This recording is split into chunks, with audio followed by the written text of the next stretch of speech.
Hello. Hello, everyone. My name is Jay Miller, and I am the co-publisher here at Book Hug Press. On behalf of my co-publisher, Hazel Miller, and myself, I'd like to welcome you all to the virtual launch of Hana Shafi's wonderful new book, Small, Broke, and Kind of Dirty. Thank you so much for joining us tonight to celebrate with Hana. Before we begin, I want to acknowledge that we are gathering this evening on the traditional territories of many Indigenous peoples from across Turtle Island and the world who still make their home here today. We at Book Hug Press are grateful to have the opportunity to work, live, and meet on this territory. Hazel and I are joining you from Toronto, which is the traditional territory of the Wendat, the Anishinaabeg Nation, the Haudenosaunee Confederacy, and the Mississaugas of the Credit First Nation. We have a terrific show lined up for you this evening with some special guest readers. And of course, Hana herself will be sharing with you from her new book. And there will also be an opportunity for everybody to ask Hana some questions towards the end of the show. We ask that you submit your questions using the Q&A function at the bottom of your screens. Also, if you have any technical questions or issues, please submit them using the chat function so that we can all see them. And I'll also mention that if anybody requires it, this is being closed captioned, and you can select that under the More button at the bottom of the screen. Or I think actually there's a closed caption button that I don't see. Of course, we're all here tonight to celebrate the launch of Hana Shafi's highly anticipated new book, Small, Broke, and Kind of Dirty. Today is actually the official publication date of the book. So happy book birthday to Hana. And to mark this occasion, we are going to offer a 20% discount off of Hana's book for anybody who's here that you can use, and you can use the code to buy the book directly from our website. We'll drop the link into the chat function shortly, along with the discount code. And you'll have to remember that the discount code is only going to be in effect for the next 24 hours. And now, to get things underway, I would like to introduce our host for the evening. Anna Simone George is a comedian and producer from Toronto, known for her wildly descriptive stories. She's also known for one of Toronto's fastest growing shows, Anna Simone, The Show, a Spectacle, a show that celebrates women, the LGBTQ2S+ community, and performers of color. She's also the host of Lavender, a party for queer plus women, non-binary and trans folks, and has created and hosted various other shows throughout the city. So over to you, Anna Simone.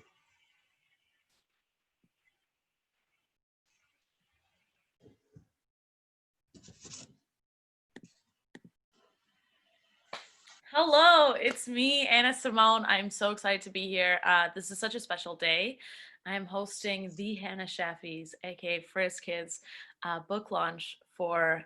Oh, there's a spotlight. Okay, perfect. I'm being spotlighted. I've done like 3 Zoom things, so bear with me, everyone who's watching this. I'm so excited.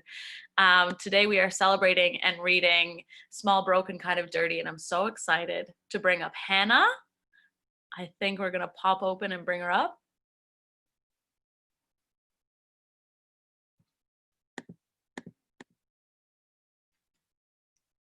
Yeah. Whoa!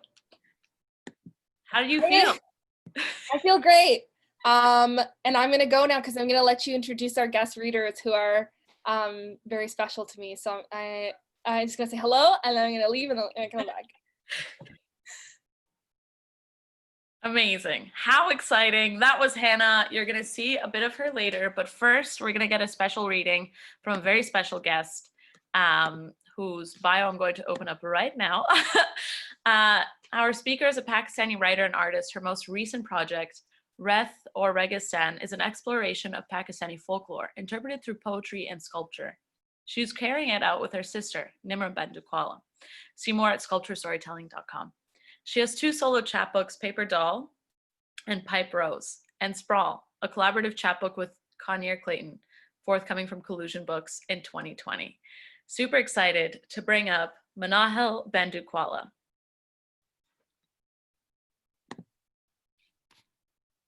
Hi. Yeah. It is really dark where I am. I hope everyone can see me okay. Thank you so much, Hannah, for inviting me to read. I just want to say, if you did not notice Hannah's earrings, oh, I have light now. If you did not notice Hannah's earrings, when she comes up to read, you really should. And that's, I'm just going to share a couple of poems, kind of selectively chosen for what I thought might fit with Hannah's work. What happened when I was a teen made me prefer chai over Coke. I called my first boyfriend my boyfriend, even though there were many people I loved more. Dating was holding hands and sharing cans of Coke and sending too many emojis on WhatsApp. When we discovered kissing, there was lots of kissing turned to only kissing, and all hand-holding, walks, and texting stopped. But this worked in my favor, because when our maths were so busy, he couldn't say, I'm the better looking one because I'm lighter. Couldn't say, who cares if you're a practicing artist, I'm better than you. Couldn't say, I'm better than you in every way you could imagine. No. What sustained this teen relationship was spit and flippancy. Every day I said, I love you to my mother, my little sister, my best friend, as we whispered secrets on my roof over chai. My first boyfriend was the last time I undid myself for someone whose skin was lighter than mine. They might market fair and lovely to women, but that didn't mean boys didn't hear it too. Didn't tell their girlfriends, I'm settling for you because it's not like you'll ever be pretty. And my light-skinned best friend said every day, you're so pretty, you're so pretty, you're so pretty.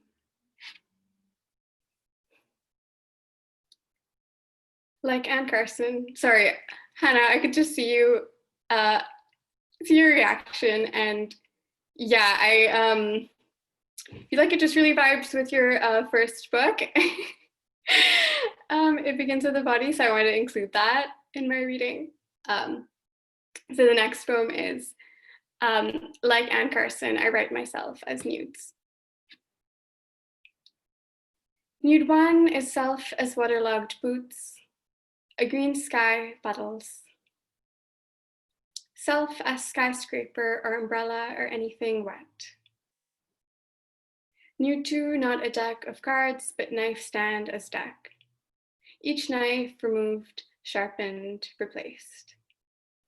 Nude 3. Painting of selfhood would be a Magritte. This is not a self. 4 says atmosphere instead of walls, transparent as color. Suck those hibiscus blossoms off their nectar. Nudes 5 and 6 look down from an aerial view. Del concrete becomes a geometry, so I become a bird. A bird who coasts on a pink line between somewhere and self.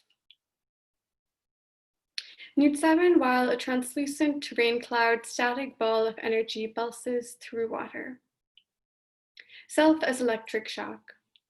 Self implies self without a body or gender or grief. 8 is a plaque. All it says is self. Nude self without clothes or skin or flesh. Blood is capable of walking. Nude 9. Don't want to be a city skyline.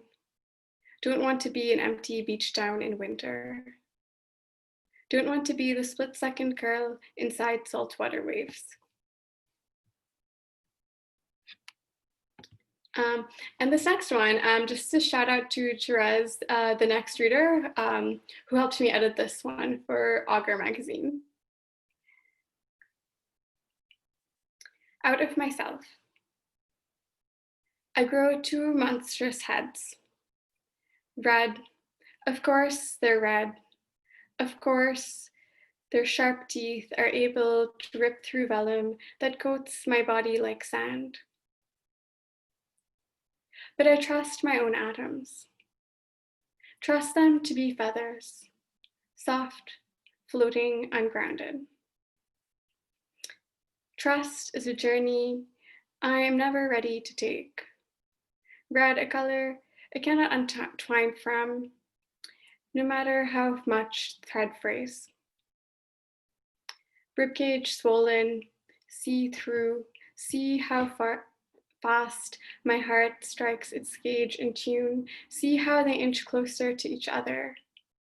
So thick, muscular, how close I want me to be. I'm just going to close up with a short little fun poem about procrastination. There's this professor on Twitter who just posts a lot about Islamic mythology, and this is about an angel of procrastination, which I'm sure everyone relates to a lot. Therese is supposed to accompany me to my exam. I started studying late last night. After a few episodes, and then I needed a snack to power me through. Then my closet was so messy. It's not anymore. After all the cleaning, I made another snack. Well, more of a gourmet dessert. Read a few books, scrolled through some Twitters. After all of this, I opened my books and doodled some flowers. So, thank you so much, everyone, for coming to celebrate Hana. Also, it's super cool that the book also has your art, which is freaking awesome. So, thank you.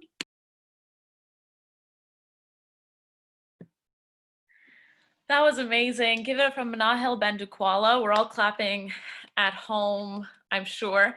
By the way, everyone, you're welcome to drop in some Q&As. There's a Q&A feature in Zoom. So if you have any questions, we're going to answer them after the next reading. So next we have a writer and editor who has worked and appeared in Cantheus, The Puritan, Quill and Choir, The Strange Horizons, among others. She is currently the senior poetry editor of Augur magazine, a Canadian speculative literature, I cannot speak English, journal. She's the author of chapbook Surface Area, Arthur Press 2019, and Manifest. Therese lives and works in Toronto. So up next, we have Therese Mason-Pierre reading for us, and you can catch her at theresemasonpierre.com.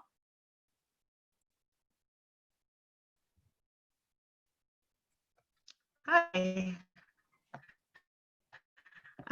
Hopefully everyone can hear me. Thank you so much, Hana and Book Hug. Please make sure you use that promo code to get Hana's book so we can all celebrate in her amazing work. So I'm going to read 3 poems for you today. The first poem is called Swell. This could be us, but I'm living in the arc of dangerous colors. My father's white knuckles, my mother's purple cheeks, red eyes. Your beard scratches me when we kiss. Your body continues to surprise me with its gentleness. Is it something you force? Am I something to hide from or run to?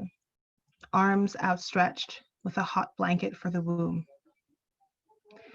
It rains for 2 days on our vacation. I'm glad because I don't have to wear a bathing suit. People don't have to ask me why I don't lean into your gravity and why you're okay with that. The palm trees nod at the ocean. The ocean itself does what it always does. The ocean trusts the moon completely. I don't know who stands here, who is firmer, who burns in the light. I'm learning to like when my hair gets in my eyes, when our skin swells. I'm trying to be a person who can be built from sand.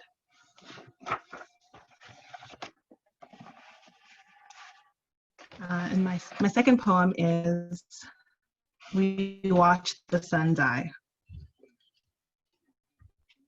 We watch the sun die together on the roof of your condo, eating apples that softens in the heat. Igor's are soft kid, raging in the red, mistless sky. All is illuminated in these draining sands.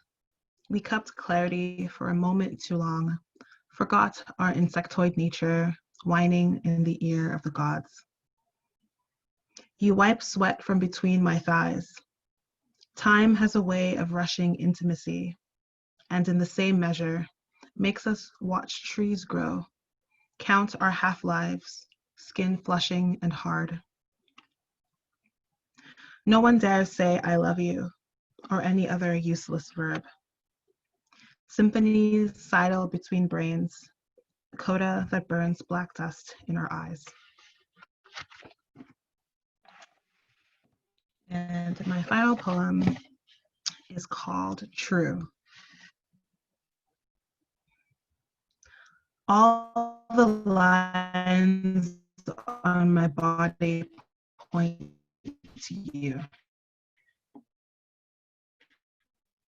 Lolling, you accept this responsibility, the burden of beacon. To rub your skin is to rub a magic lamp. First, my parents kicked me out in the middle of winter. I was an adult then, but also impure, they said. Under which wing would the wide world tuck me? Your arm was tattooed and smelled like mint. I, mimic sleep, hoped your own flesh would not rid itself of art. Second, someone who knew someone who had a crush on you did a thing for me, and then my work is in the hands of the most mighty. They fly us to Vancouver. On the beach, your hands gently claim my bare stomach, exploring passively with tamped down wonder. No mistakes here, you say when I turn on my side. All good, all different, all generous. Third, I can't pin down the object of your desire, or as you call it, hot respect. The romantic, tight truth. I suspect something within my cells, in the lamina between rain and saltwater spray. You love to debate this, to prove to me that I can prove to myself I know my name. I open my mouth to say it, and we share consonants. We hold a space in each other's history, smoothing folds, diving off every indecipherable edge. Thank you so much, and thanks to Hana. Congratulations on the launch of your book, and I can't wait to pick it up. Thanks.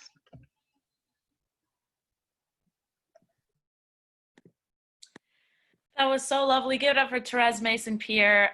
Once again, all clapping from home. I feel like we did that in unison. That was so cute. I'm so excited to bring up your next speaker. I know you have no idea who it is, but I'll tell you a little bit about her. Actually, I'm going to tell you about how she asked me to read the book and write a blurb, and then it took me forever to do that because I have anxiety, and I'm always like, the blurb isn't good enough. The blurb isn't good enough. And then she was like, literally a sentence, just write one thing. And I was like, I really like it. I just don't know what to write. And eventually I wrote it after I got yelled at. So thank you so much for yelling at me. She didn't want me to read her formal bio, so I won't. Plus, you all know who she is. But she is a writer. She's an artist. She goes by Frizz Kid. She just launched this incredible book that we're all here to celebrate, and I'm so excited to be a part of it. Thank you. Well, I'll just bring her up. I'll just unmute you. What's going on, Hana? What's going on, Hana? Hello, Miss George, Hana Simone George. I did yell at her. I actually confronted her in a nightclub. Her hair was completely straightened, and I was like, that's what she's spending all her time doing. Instead of reading my book and writing a blurb, she's straightening her hair. It was an and then she clarified that it was extensions. So I take that back. So what happened? I'm like horrible. I literally harassed her at Buddy's. It was great.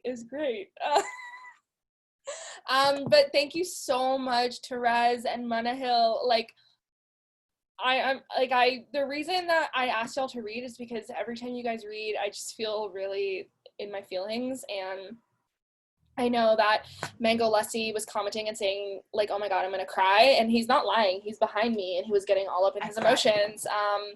So just beware, Therese and Manahil. He's probably going to use one of your like poetry lines as like a caption of one of his sad photos, because that's what he does when he really likes something. So just warning you. So thank you so much all for being here. It literally means the world to me that you guys are all here at this virtual event for Small Broken Kind of Dirty. And I'm gonna get right into reading. Do you mind setting a timer for like sure. 15 minutes? Okay. Go. Let's do this. Like, I literally put little things here, but I'm still not able to find it. Okay, let's begin. I learned to be vulnerable on New Year's Eve of 2013-14. It was the first time I had ever cried in front of my core circle of friends, with the exception of one of them. That one of them is my best friend, Madison, who couldn't be here today because she's got some shit. We were all at a dive bar called Sneaky D's. I'm sure a lot of you know that, but if you don't. A cheap hangout that's sort of a Toronto legend, famously included in the graphic novel series Scott Pilgrim. Greasy nachos, cheap beer, and a creaky dance floor upstairs. I was thrilled to be spending New Year's Eve out with my friends at a Toronto bar with no curfew. I'm an immigrant kid, so this is a huge deal. I've been going through a hard time over the previous few months. Hard time is the neat phrase that I use to package the intangible terrors of being stressed and anxious and filled with existential dread while in university. Hard times is code for, oh, good Lord, the church across from the street is doing that 7:30 bell. Good Lord. I mean, I'm all for thanking frontline workers, but they have been doing that bell for 6 months now. I'm over it. Okay, let's get back to the thing at hand. Okay. Hard times is code for, don't ask, shit just really blows. That night, something in me snapped. The girl who had never cried in front of her friends, even while watching sad movies, yes, even The Notebook, even Titanic, was suddenly sobbing, fighting through tears to articulate what was wrong like an out-of-breath second grader who lost it, seemingly for no reason, at recess. Mascara running, glittery eyeshadow turning into a milky pool of yuck around my waterline. I just stood in the middle of the bar as folks clinked glasses and danced for the hopeful new year, crying. My newfound emotional depth decided to make its debut in the most embarrassing, pathetic way imaginable. Why couldn't I have just shed a few tears during Lion King like a normal person? I shuffled over to the bartender and asked for a tissue.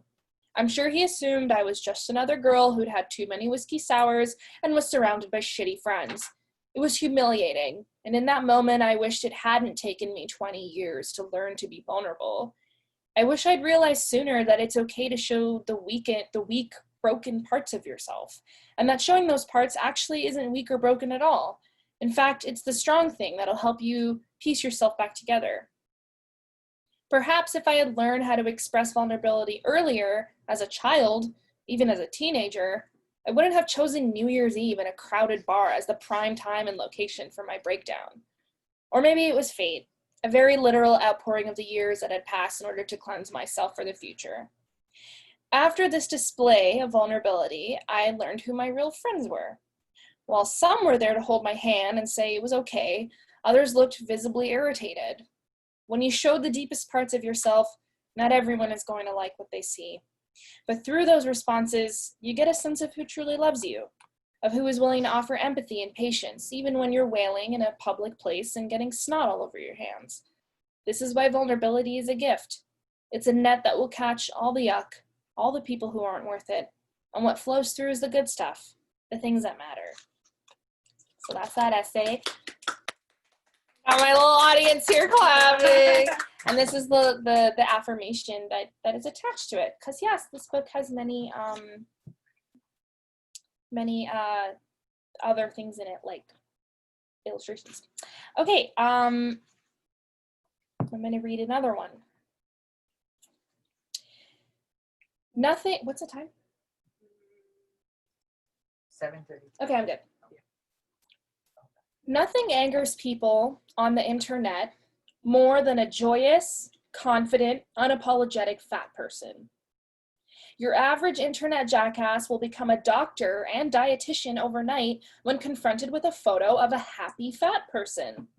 They will offer up several diagnoses and will unapologetically shame that person for somehow promoting obesity, not to mention diseases galore. Show a skinny girl inhaling an entire pizza and men will respond with hard eyes and comments about how sexy it is to see a girl with a healthy appetite. Show a fat girl eating that same pizza and she'll get accused of basically destroying the entire planet. Oh, you're fat and you love yourself? You must be the Antichrist. Men love a girl with a healthy appetite as long as she has the metabolism of a 14-year-old and the face of a runway model. As much as body positivity is supposed to be for all of us, regardless of shape or size, the reality is that the movement was started by and should always seek to center fat bodies, especially fat racialized, fat transgender, fat gender nonconforming, and fat disabled bodies. Why? Simply because these are the bodies that get vilified more than any other. And it's not just online bullies who are doing the hating, it's systemic. Studies published in Forbes, The Guardian, and on the BBC show that fat folks are paid less in their jobs than their skinny counterparts and are even less likely to be hired. When I've posted illustrations of beautiful fat folks, the trolls come crawling out of their muck. They are furious. World hunger, war, climate change, those things apparently don't matter. Fat people are apparently our most serious issue. And you should see some of the dudes who have left hateful comments in response to some of my body positive work. Many have profiles with the distinct lack of selfies. They are more than happy to dunk on others, but reluctant to bear themselves as vulnerably as the folks they tear down do. Which is why I'm going to keep drawing body positive art. Continue reiterating that all bodies are good bodies, and especially keep prioritizing the bodies that are less likely to be celebrated and more likely to be systemically targeted. As much as I appreciate everyone wanting to be part of the movement, I'm not going to draw a slim, seemingly perfectly proportioned person devouring a donut and offer it up as an example of body positivity, because we already know everyone eats that shit up. I'm happy for you if you get that praise, but why not pay it forward and help center the bodies that are treated so much worse and have fought to make this movement what it is? Body positivity isn't just a cute slogan. It's a radical anti-capitalism politic. It seeks to dismantle the way colonialism and capitalism work together to create incredibly harmful beauty and body standards, and how these two pillars actively profit over how much some of us hate ourselves. Beauty is supposed to be a universal thing, but it has grown into an industry, a machine that eats people up. And I will absolutely admit that there have been times when I've allowed that machine to gnaw on me and make me question whether I truly have a good body. If you've ever been inside the change room of an H&M, you've likely had firsthand experience with this type of questioning. She knows, she used to work there. I don't know what mystical, otherworldly material they use for their mirrors, but even if you've never hated yourself before, you'll hate yourself then. Those mirrors are like a funhouse microscope, okay? You'll be trying on a sweater and suddenly see every goddamn pore on your face. You'll find things on your body you've never noticed before. You had no idea you looked this way. Quick, you better buy their overpriced and cheaply made sweater to cover it all up. I'm not sure why stores like this don't make mirrors that fool you into thinking you're an airbrushed goddess. I don't know what sick, sadistic fuck of a person put those mirrors in and figured, hey, this will really drive sales. But somehow it's worked. Those mirrors are Satan incarnate. On my worst self-love days, I see myself through the lens of the dreaded H&M mirror. I have become a literal hobgoblin, and I will hide myself under a huge sweater and a pull-down hat to keep the world from seeing me. It is the worst feeling, and I've worked hard to become aware of the ways I shrink myself down, avoid speaking, avoid drawing attention to myself in any ways on the days when I feel insecure. I become an unglamorous, not rock star version of Steven Tyler, a person covered in scarves. The message is clear. Don't look at me. Look at this ridiculous scarf. I will use it to hide my chin acne. On my best self-love days, which usually involve a lot of glitter and eyeliner, I see myself through the lens of a really problematic Instagram filter, which I'm pretty sure is trying to make me look whiter. I'll wear statement jewelry. I'll let people see me. I'll take selfies. I look great. No mirror can stop me. I am wearing a mask. I am someone else. My goal is to find the middle ground, to see myself on my best self-love days as simply an extension of the way I look and the energy I radiate all the time, and to see myself on my worst self-love days as a regular flawed person who is still worthy.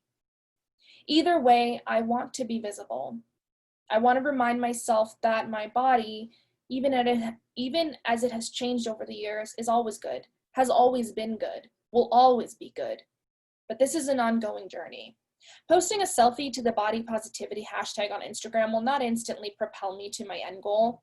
And I think it's fair to sometimes feel like shit. Of course, you're not going to be happy that you have a big, painful pimple right in the center of your cheek. It sucks, and that's okay. But I'm determined to not let those things minimize my worth, even if they make me feel like I'm not looking my best. I'm determined to not feel guilty about eating things that I like. I'm determined to not let the way I look reduce my quality of life. All of that requires not just internal work, but also external systemic work. I'm determined to take a sledgehammer to the mirror of every H&M change room. Figuratively, I mean, totally figuratively. Don't call the cops or nothing. All right. Some of the illustrations for that. Woo. And I'm just gonna end with one really quick, fun one. I'm probably over time, but No, you got 5 minutes. I'm absolutely fine. Yeah, to be honest, I would love to just literally smash those mirrors, but you know, I should probably wear like a ski mask or something when I do it. I won't do it to the cop that's listening in on this. I'm not gonna vandalize the store. That's so bad. Property is so important. Okay. All right, let's do a fun one. Okay. I am not an ugly duckling or a beautiful swan. I am a small, kind of dirty opossum with weird laser eyes that hisses at the odd passerby. I felt that way in high school when everyone was blossoming through puberty and I was trapped in hormone limbo, never quite filling out my shirts and needing to wear a triple push-up, ultra padded bra just to be able to hold my strapless prom dress up with my mosquito bite boobs. I don't have those anymore, though. Nice and juicy right here. Thank you, McDonald's. I felt that way in university when people were having house parties and playing beer pong for 4 years, and my first time playing came toward the end of my graduating year. And for the record, it's not much fun, although that's probably because I suck at it and because I'm not white. I felt that way when I was being interviewed for a job, and the interviewer laughed at me when I said I'd love to someday be a staff writer for a magazine. He also told me that job didn't really exist. It does. They just don't like hiring racialized people for it. Snap. Okay. So yeah, it would seem I've gone through life thus far as a stinky opossum waddling through the night, looking for some yummy trash, hissing at anything that gets in my way and hoping things work out. Despite the awkward stumbles and the constant confusion around how to settle into adulthood and be a person or something, I'm actually really proud of myself. I like to remind myself that I've done a lot of wicked cool things, that I'm actually an interesting person, and that if I really was a small dirty opossum, I would be one wearing a crown of bright marigolds, because I'm a goddamn marsupial queen. Opossums are not rodents, by the way, they're marsupials. Shit. If I'm going to be a clumsy and unappreciated rodent thingy, I'll be a tremendously fabulous one. Thank you very much. one that celebrates itself in all of its clumsy rodent thingy glory. And it's worth noting that opossums basically never get rabies, and they help control the spread of Lyme disease by eating ticks, and they're actually not aggressive animals. And they're just doing their absolute best to help the ecosystem thrive. So there's that. If you are also a stinky opossum, or a very dirty raccoon, or a tiny mouse sleeping in a pile of dust bunnies, I hope you also adorn yourself in love and vibrancy. You'll find your footing soon enough. He goes, eh. It's a sound that they make. Time, are we good? Let's wrap it up. Those are 3 essays from my book. And I ad-libbed a little bit in between it, just to make it fun and fresh for you guys. So yeah, I'm gonna bring it back to Anna Simone now, and please submit your questions to us. Wow. That was so lovely. It was so nice to hear it again, especially like in your voice, even though I heard you while I was reading it, because I read it. Screaming at you? Yes. Yeah. How do you feel? I feel great. You know, after the book, when we were going through the editing stage of the book, I didn't want to read it at all. Like, I was just so upset I didn't want to read it. I had read the book so many times that I was like, I hate this, it's really bad, because I just had to read it over and over and over again. And so I haven't looked at it in a while, and like now kind of like reading it in this environment makes me feel really nice, especially because people wrote really nice things in the chat, which is so nice and makes me feel so good. It's just, oh my God. But yeah, it was really, really fun getting to read it, and it was actually kind of hard choosing like what to read, because there's a lot in here. There's a lot of essays in here. There's like there's some more heavier stuff. There's stuff about politics, and there's stuff about some really pressing issues, but those are kind of what I'm feeling today. And I'm really feeling like a beautiful opossum today. You know, I don't have rabies, and I help the ecosystem, and I'm just like a great person. She's also very humble. We I'm love. just so humble, and I'm wearing earrings with my own name on them. That's how humble I am. I love them. They're super cute. Your Yeah. whole everything is super cute right now. Wow. Wow, wow, wow. I have a question for you, because there is one question in the Q&A, but I have a question for you. Okay. How do you decide what goes in your book? Like, of all the essays you wrote, what was your process of like being like, these are the ones I'm going to put? You know, what we did first was I chose the affirmations. I chose the affirmations before writing the essays. I kind of went through what were the most popular affirmations on my Instagram, but also because that's kind of where they gain popularity, but also what were my favorites. Some of them were my sort of personal favorites, really loved them, and then kind of went through essay building from there, because there's about 50 or so affirmations in the book, but only about 35 maybe essays. So I kind of tried to pick affirmations where I knew I could write something based on like a very genuine experience. Like, I didn't want to, because, you know, like I didn't want to make this trauma porn. Yeah.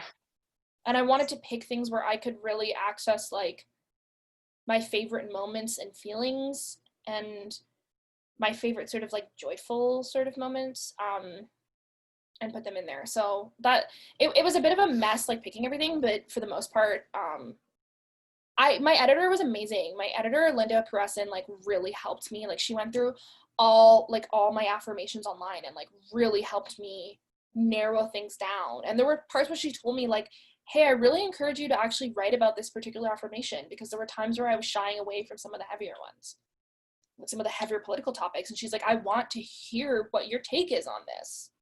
And so I appreciate her pushing me rather than me kind of trying to take the easy route. Yeah.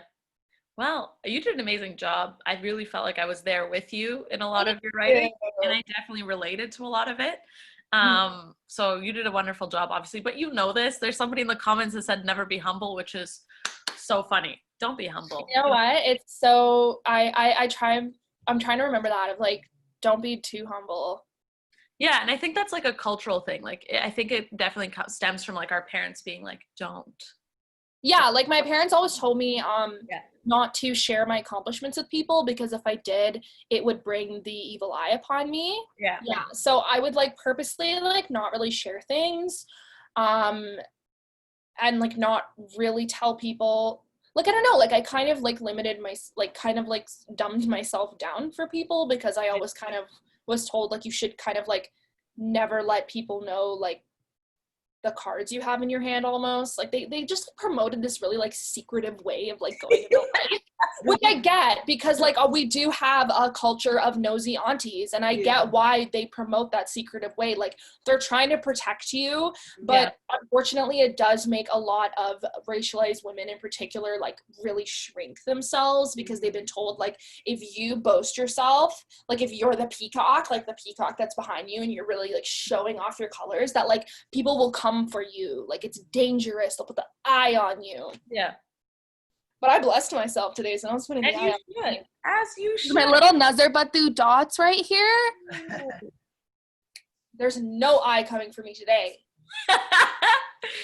I'm gonna start reading the first question. First of all, if you thought the comments were cute, wait till you read this. This person said, first of all, wow, I really love your work, art, and writing creations. They're really incredible and you inspire me. I too want to speak about personal experiences, especially around vulnerable topics like mental health, trauma, identity, being in a bigger, unapologetic body, being different, belonging, but it's such a daunting process. And as I write and make my art, I find that the process is so hard. And sometimes I think I'm re-traumatizing myself. And sometimes, it sends me into deep depressive state for a while and I abandon it because it's just too hard. But holding all this stuff, all of this without trying to find a way to weave meaning, beauty, and who knows what else I must create because it's a way to move through this crazy, messy, sordid, beautiful world, heartbreaking world. Sorry, I can't read, guys. Level 1 reading here. How do you create or produce something in this decade? How do you move with the work and let the work move you without putting yourself into a tizzy? In this particular project, I chose to only show my joy. I didn't want to talk about traumatic experiences. And I didn't think it was fair that racialized authors are often expected to talk about traumatic experiences. I prioritized my safety and my joy only. Because I think a lot of writers do that and racialized authors are kind of told to delve into painful things. So I wanted to write about my joy. Now, when I do write about my trauma, whether it's for intention of publishing or not, I have often navigated towards poetry. Sometimes writing long essays about really traumatic things that you've been through can be extremely re-traumatizing. And for me, poetry always felt like a softer way to access it. And so I talked about some more difficult, painful subjects in my first book through poetry because I felt like I didn't have to give away the full story in a way that would re-traumatize me. I could sort of just imbue these bits and pieces into it and kind of like let those parts out. So sometimes I think that finding the right medium can be really helpful for people. Like some people find some mediums more healing than others. But also if something is really hurting you while you're writing it, I'm not going to tell you like push through the hurt and do it anyways. Like take breaks. And you're not necessarily ready to write about everything. Like I learned in my life that there were some things that I'm not ready to talk about and I'm not ready to write about, and it's okay. I can get to that another time. There's no deadline on when you're supposed to write about that. So like give yourself time, explore different mediums, even if you're doing it through visual art. Like if that feels safer for you, then that's amazing. Find what feels safe. Don't hurt yourself or suffer in the process of art. I know that like people say that you're supposed to do that in art, in this like romanticizing of like we suffer for our work, but like don't suffer for your work. Your work should always make you feel stronger, not weaker.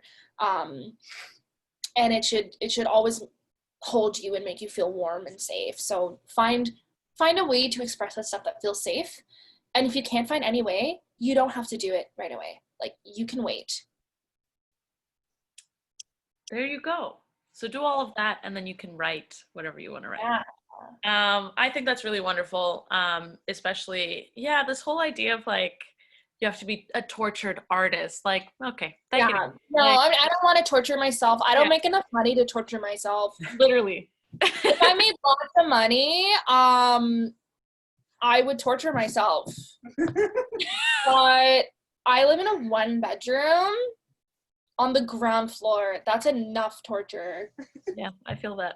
I get little creepers looking through my window all the time. So that's plenty torture. I don't need to torture myself tomorrow. Our next question is, how has the preparation and build up for Small Broke and Kind of Dirty been different from your first book? And do the nerves get any better? The nerves do not get better. Putting out a book during a pandemic has been the most nerve-wracking shit ever. I was just absolutely, I knew that it was going to be like, I knew like this could potentially ruin everything. I started freaking out. I'm like, it's going to ruin everything. It's going to flop. It's going to be terrible. So I don't know that the nerves get better, but it was different in that I'm more experienced now than with my first book. But the difficult thing is that with my first book, I didn't know what to expect, and you should know what to expect more in your second book. But I was putting out my second book during a freaking pandemic. So I still didn't know what to expect, because this changed the whole game. So that made it kind of difficult. But writing this book was very special. It was something I actually wanted to do for a very long time. So all in all, it was a very special process. Like, it meant a lot to me. That's so exciting. One person sent you a heart in the Q&A. Aww.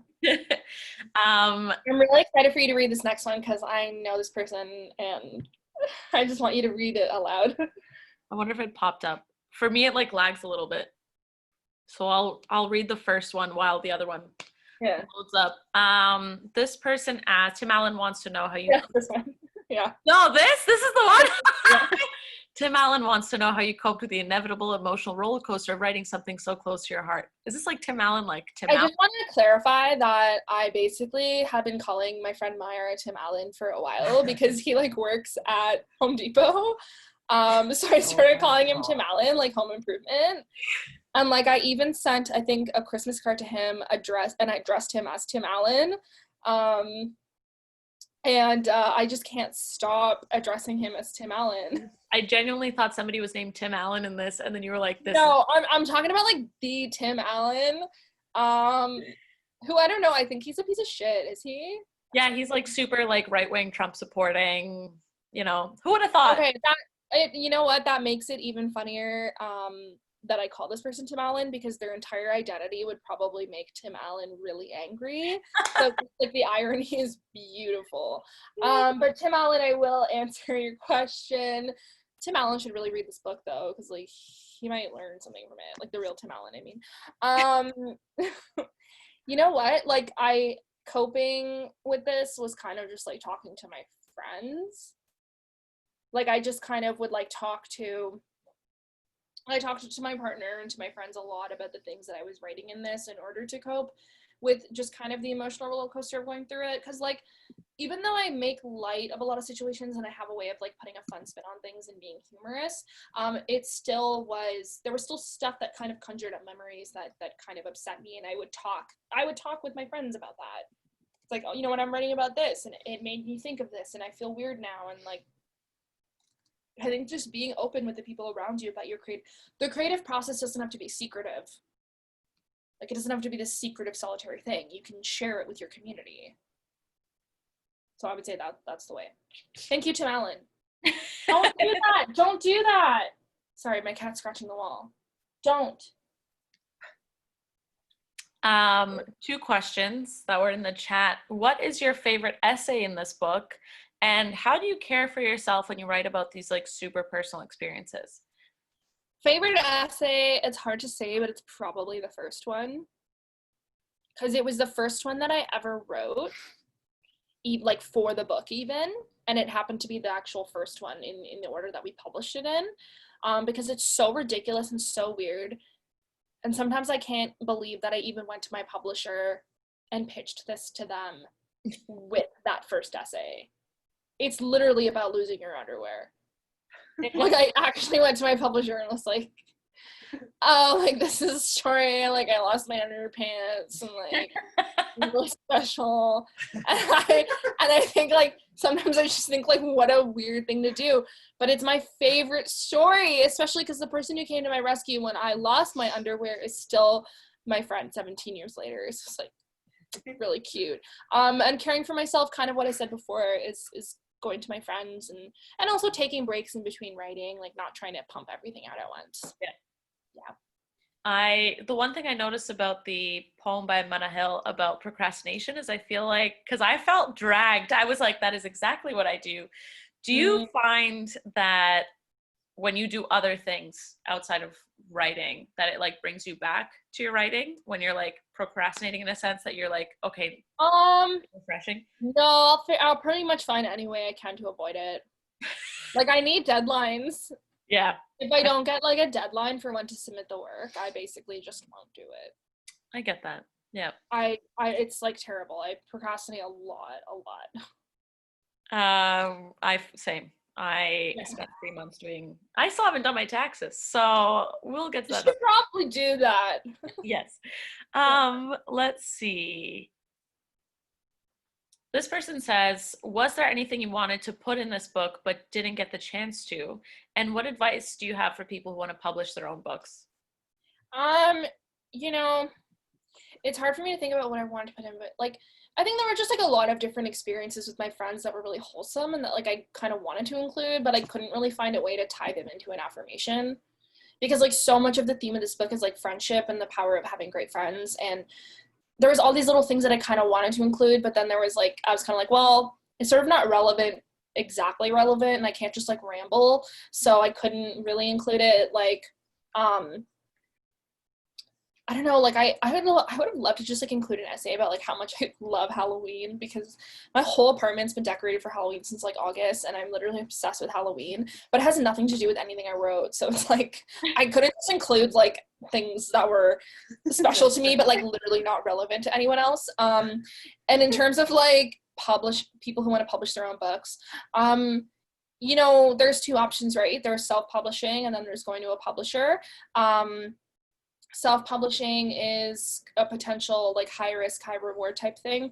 So you can potentially make a lot of money from self-publishing, but that's only if the book gets big, which is difficult. Personally, I've loved the route of going through an indie publisher because I feel like I have that support and that guidance. So I would tell this person to look at what local indie publishers are in their area, because these places they're often seeking to uplift local indie artists, and that way you have a publishing team that has the expertise and knowledge to handle this. Because like, you may be a writer, but you may not know shit about publishing, and that's why we need publishers. Like, this is their job. So look for the indie publishers. It's really easy to want to write a book and think, I'm going to mail it to Penguin Random House. But, you know, it's hard to get through to big agencies. You know, a lot of big publishing agencies, you need a literary agent to even send them your manuscript for them to even look at. So, like, look at indie places. Indie publishing houses are also willing to, they've been, at least here, more committed to diversity and inclusion in publishing, which is important. Well, there you have it. There's another question that was similar to what we already talked about. So I think that's it. Yeah. Q&A. Is there anything that you want to mention? Nope, I was just going to say your code, but then I forgot the name of your code. It's go. You forgot the name of my code? How dare you? Too. I was like, is it Go Hana or Go Frizz Kid? And I was like, it's Go Frizz Kid. But in the chat, it's okay. You know what? You know what, Simone? I'm a professional host. This is my code, and I need you to remember it, because it is a big deal when a person on Instagram finally gets their own code, and I have waited for my own code. This bitch got like 10 codes for lashes and makeup and all wigs and shit, and I have been waiting for my code. So you better remember it. It's Go Frizz Kid. You can grab the book at bookhugpress.ca. You can use code Go Frizz Kid in caps. Make sure it's in caps, and like, thank you. Take your laptop while you do it. smash your keyboard when you're done. Like, it's a very important code. You'll get 20% off. It's And my it's code. 4 hours. So get your book like right now. Yeah, the code is 24 hours. This isn't a code for you to take your time. This is a now code. This is a right now code. Well, thank you so much for having me host your book launch. Let's bring in Jay and all the other panelists too. Say goodbye and to say thank you. And thank you. This was a treat. What a lovely treat. You're a treat. You're a treat. You're a treat. This was a treat. Yeah. I don't know if anybody can hear me or not. I'm just we can hear you. Excellent. Yeah, thank you so much to everybody who participated in the event tonight. It was so much fun. Thank you to Hana Shafi for hosting, and to Therese and Manahil for joining us with their own work. And yeah, what a treat. We were so excited. Hazel and I were so excited when Hana called us and pitched us this book. It was so much fun to work with you on your first book. And then when you brought us this idea, and we had just started our new Salon series, which is a series of books that play with the relationship between text and art. And it was such a perfect fit for that series, and such a perfect book for now, I will say. Like, it is, I know it's so terrible that we can't all be together to rock the house and have a great time and celebrate this book. I'm so glad we could do it this way. But I also feel that for a book that had to come out during the pandemic, this was the book. It's such an important book for now. So it was a real great treat to be able to work with you. And we've actually kind of figured out, if anybody buys the book using the code, we're actually going to go downtown and visit Hana, socially distancing, of course, full on mask wearing, and we're going to have her sign a bunch of books. So when you order the book, there's a few people that already have, and we'll make sure that you get a signed copy. But if you would like it to be actually inscribed to you, then you can, when you buy the book, there is an opportunity to leave a note when you make your purchase, and you can say, please have Hana inscribe this to, and make sure you write your name in full, and we'll make sure that she does that, and we'll mail that to you as soon as that gets done later this week. So I mean, my job is to be the least interesting person in this entire event. So I don't have a lot more to say other than thank you for coming. Use Go Frizz Kid on your purchase. And just to thank everyone so much for coming out tonight to celebrate with Hana. I think it was a lot of fun. Thank you. Yay! Go Frizz Kid.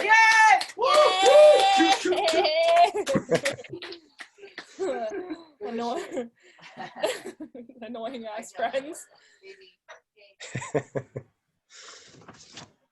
It's not muted, you know. Okay. Thank you everyone so much for coming. You're all lovely.